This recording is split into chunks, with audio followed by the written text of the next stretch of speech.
Hi, my name is Marcia Edwards and I'm from Breakfast Foods of Canada. Thanks to Vitamix, we were able to supply your school with a Vitamix blender so you can start giving the children some healthy options to start their day. Now, I have my good friend Anne from Vitamix, and she's going to show us some wonderful recipes. Hi, my name is Ann Thacker, and I have been with Vitamix for over 6 years.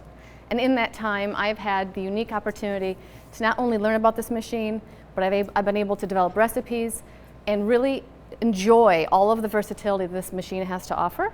And I know that as soon as you're finished watching this video, you are going to love this machine and have so many great ideas to feed your children with. Okay, first we're going to get started by going over some operating tips and some safety tips for your Vitamix. First, we have your base. The base has an on-off switch here on the left and a high variable switch on the right, as well as a variable dial that goes from variable 1 to 10. Now the variable dial is what you would use, the variable speed dial is what you'd use for things like smooth salsas or things that you want to have texture with. The high speed setting is the highest speed that the blender operates at, and it's great for smoothies, thick mixtures like dips, or if you have something that's processing a lot of frozen fruit into a puree or something, you want to use your high speed setting. Now there is a proper way to turn the machine on. I'm going to demonstrate that for you.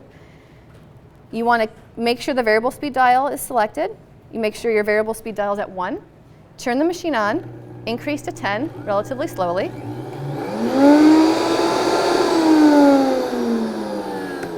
Walk it back down to 1 and turn the machine off. When you're doing a high speed blend, you want to do the same thing, walk it to 10, and then you're going to select high.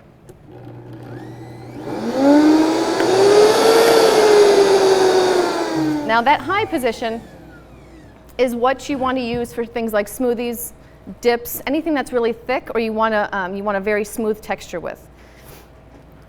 Okay, so I want to show you also something else about this base. You have a cord wrap, and it conveniently hides your cord for easy storage. So you can wrap the entire thing underneath.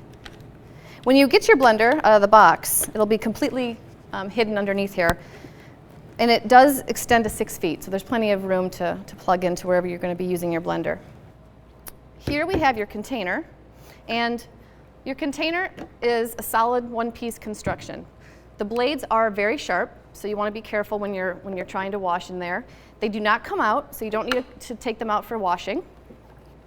The container is BPA-free plastic, so it's very safe. And your lid is a kind of unique. When you put the lid on, it has these 2 little lips here. You want to make sure that you hear a click on both sides. I don't know if you could hear that, but it clicked on both sides. And you want to make sure that this is entirely secure, because when you're blending anything, if you inadvertently hit the high speed, or you've got a lot of fluid in there and you turn the machine on suddenly, if your lid's not secure, this thing could blow off. You could paint your ceiling, paint yourself. You don't want to do that. So make sure, it's very important that your lid is secure. It comes with a lid plug. And this lid plug is also a 2-ounce measure. And all you do is you unplug it, unlock it, and it pulls right out.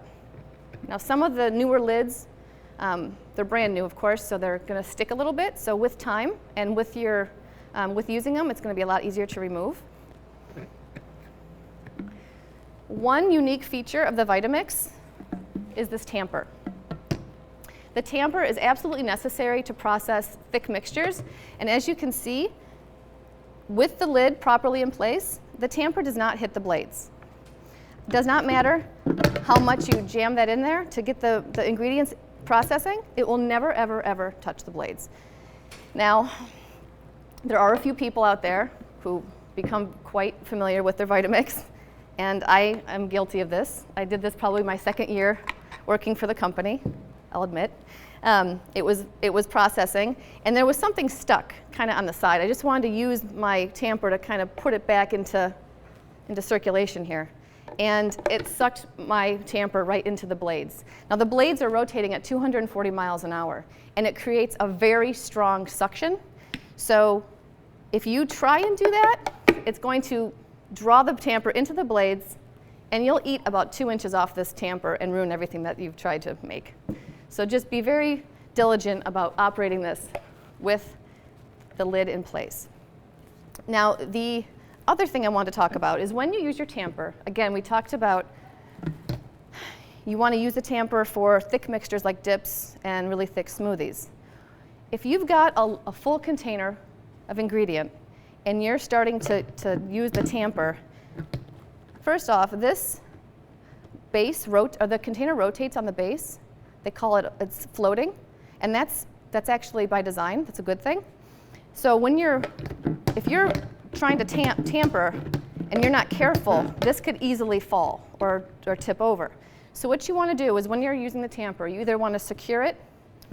I'm right-handed, so I'm using my right hand for the tamper, and I'm holding the base really steady, and it helps keep it in place.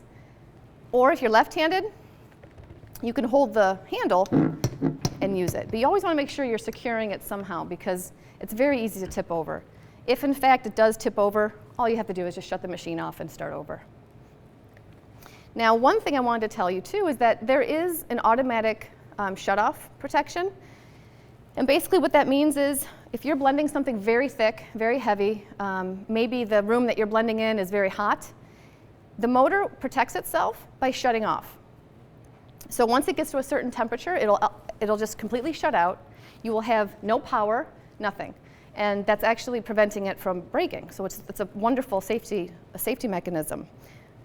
How you get your machine up and running again is to take the container off the base, make sure your power is down, is off, unplug the unit, and you can place the base either in a cool room near a window or even in a cooler for about 20 minutes. 20 to 45 minutes, it'll come back and be fully functioning. I'm going to go ahead and start with probably the most popular thing to make in the Vitamix, and that is a smoothie. Now, smoothies are so much fun because literally the sky's the limit with regard to what you want to create. You can use all kinds of different flavored fruits and vegetables, as you see here. I'm going to go ahead and make a green smoothie, and it's green by design. I like that green color. And as you can see, there's a lot of green things. We have some fresh spinach, some cucumber, some zucchini, grapes, a little bit of carrot, a little bit of red apple, some banana, pineapple, and ice. And this is not a recipe. This is just something that I bought a bunch of ingredients, and I'm going to just throw it in there, and we're going to go. And that's exactly how I want you to think about the machine because it's fun. It's not structured. It's just have fun with whatever you have on hand and whatever you think the kids are going to like. So the way to load the container is extremely important when making smoothies. First, you want your liquids. So I'm a little bit backwards, but I'm going to put a little bit of water in here. And that's just to make sure that the consistency of the blend is nice. And first you start with your juicy ingredient. So here I have some grapes that of course are naturally juicy and very sweet. It's always a good base to use for a smoothie.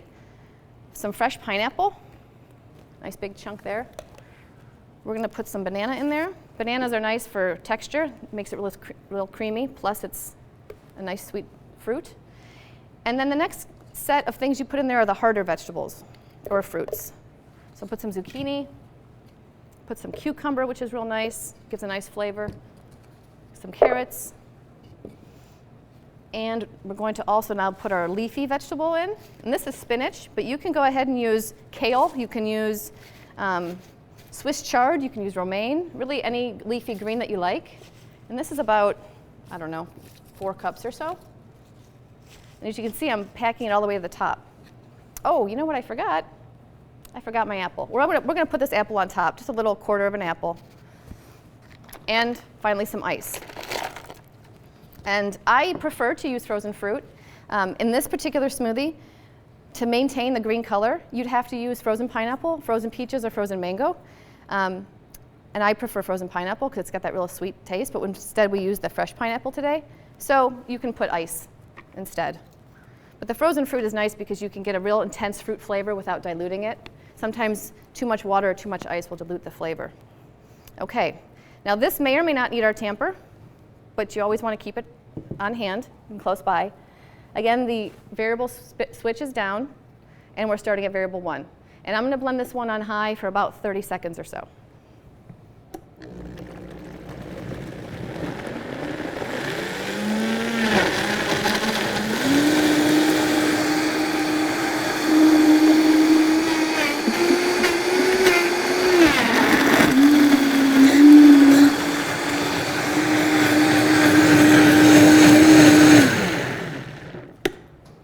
Okay.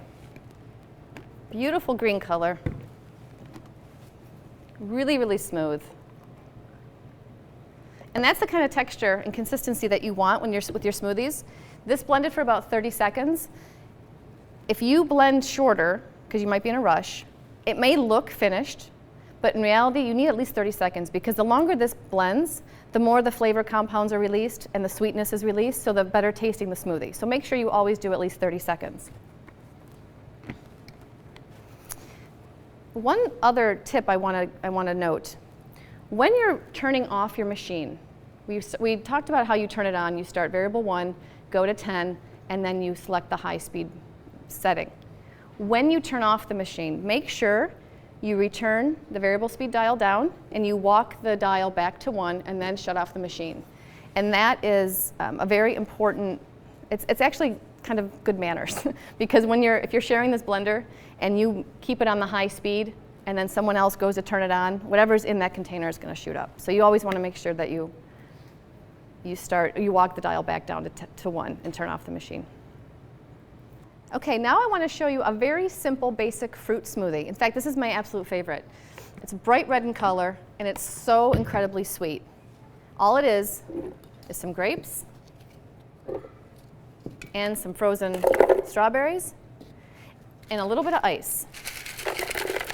Now, this recipe works so well because even if your strawberries aren't in season, and sometimes when you buy them frozen, you don't always know what you're going to get, the grapes always make it really sweet.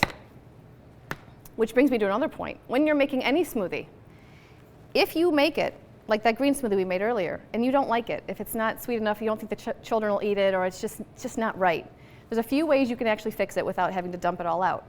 One is to add more grapes, because grapes always add that sweet, intense flavor.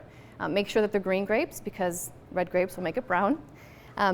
Fresh pineapple or frozen pineapple will also sweeten it really nicely, as well as a half a banana, a ripe banana.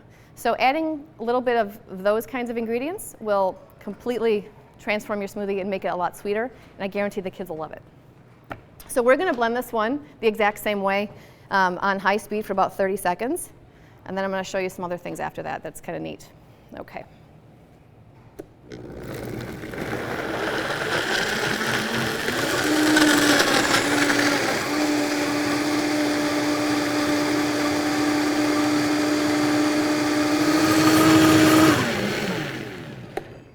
Okay, now this is just, like I said, a basic fruit smoothie, and it's really sweet. Kids will love this. Now, I'm going to call this build a smoothie. So if you have a nice base smoothie like this, you can add to it and create a breakfast smoothie. Now, normally, once you get your recipe set, you don't have to do it in 2 parts like I'm doing right now. You put all the ingredients in at the same time. But this is a good way to actually build a smoothie that you think the kids will like. So we have a half a banana added, and I'm going to add a half cup of oatmeal. And we're going to go ahead and blend this. And you can also add some more strawberries if you'd like to make it a little richer red color. But this is a wonderful way to get a very high fiber, hearty breakfast smoothie in for the morning.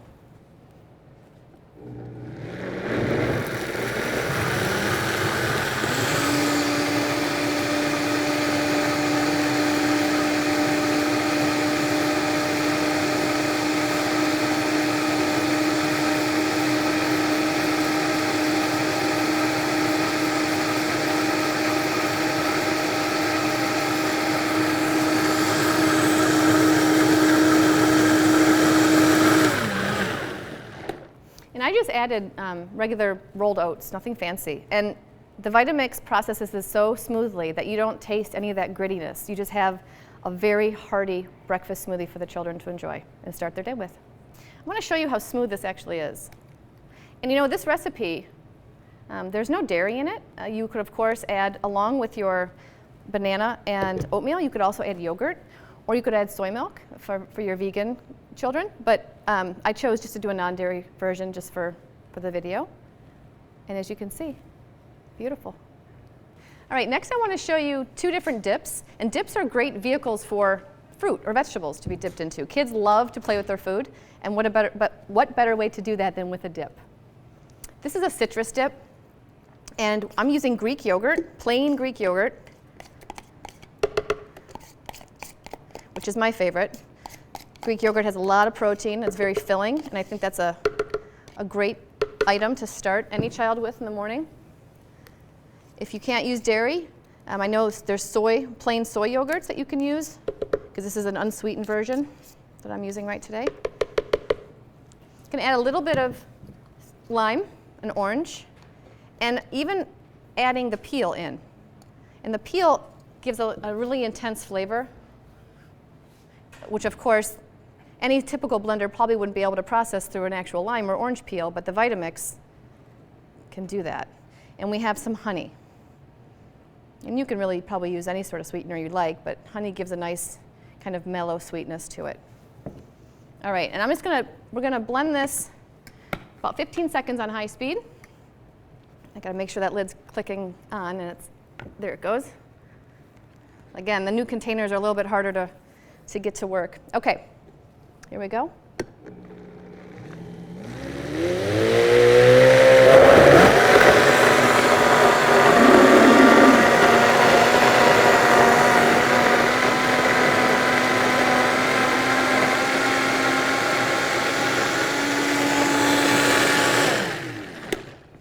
That's it, you're done. And this is a wonderful dip, high protein dip to use with strawberries or pineapple, as you can see. Really, really smooth, with little tiny flecks of the citrus peel in there, and a wonderful flavor. The kids will love dipping their fruit into this.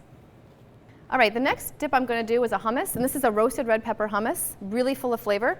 Again, the machine processes thick mixtures really well, but you really should learn how to load the container correctly to do this even more efficiently. And so we have some lemon juice, some chickpeas, roasted red peppers, and water. I have the leftover water here, and some garlic and some salt. So we're going to go ahead and put the lemon juice in first. And these chickpeas are 2 cans. They've been drained. I'm going to go ahead and put those in.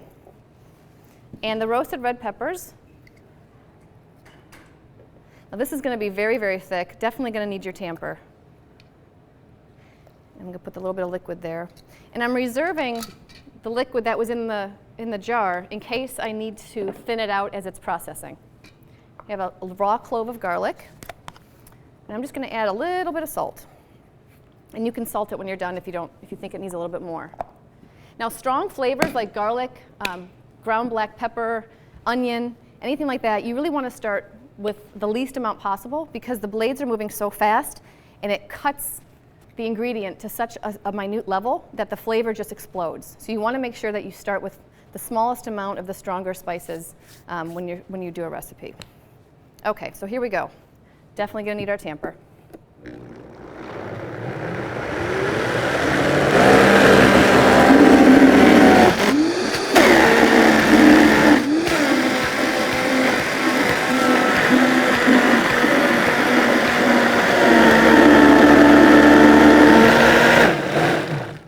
Okay, in about a minute, we have a really creamy red pepper hummus dip. If you look at that color, it's beautiful, nice and vibrant. And this is just one of many things you can do with hummus. We have hummus recipes that have Italian spices in them.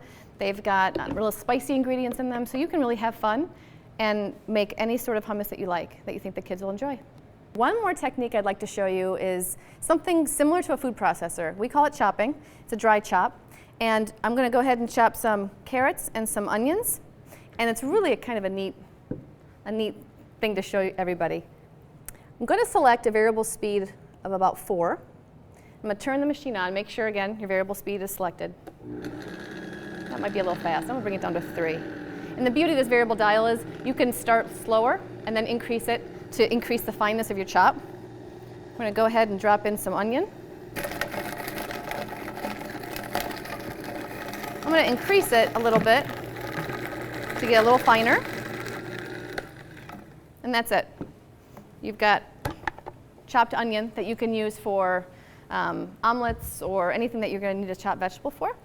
I'm going to put this back on. I'm going to go ahead and put the carrots in as well. And these are cut into big pieces, so I'm going to grab a few. I'm going to go ahead and turn this on again. Drop them in one at a time.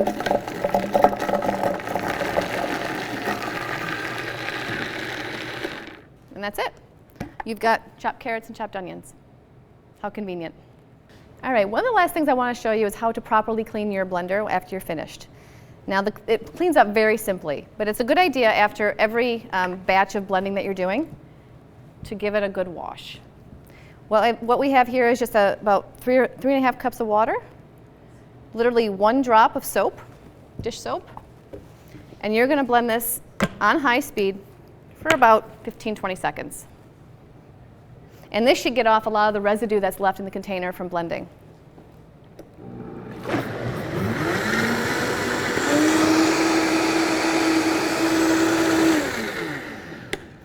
And after this, you simply rinse it out and let it air dry. Now, there may be a time when you're doing something thick like that hummus where you might need to get a brush in there or a sponge, and that's fine as well. Just use a little bit of soap, get it down in there. If you're using something without a handle, just be very careful that you don't cut your fingers. Now that you know the right way to use your blender, and we've discovered some really fun things to make in it, I want to make sure that you know the book that comes with your machine has a lot of recipes in it as well, but feel free to explore and just play with your Vitamix and find some wonderful recipes that you think your children will love. So thank you, Anne, for showing us these wonderful tips on how to use our Vitamix blender. You're welcome. We really appreciate all the wonderful things that we're going to learn from watching this video and what we can do and explore. And we sure send us your healthy recipes. Vitamix would love to hear about them. Thank you. Thank you.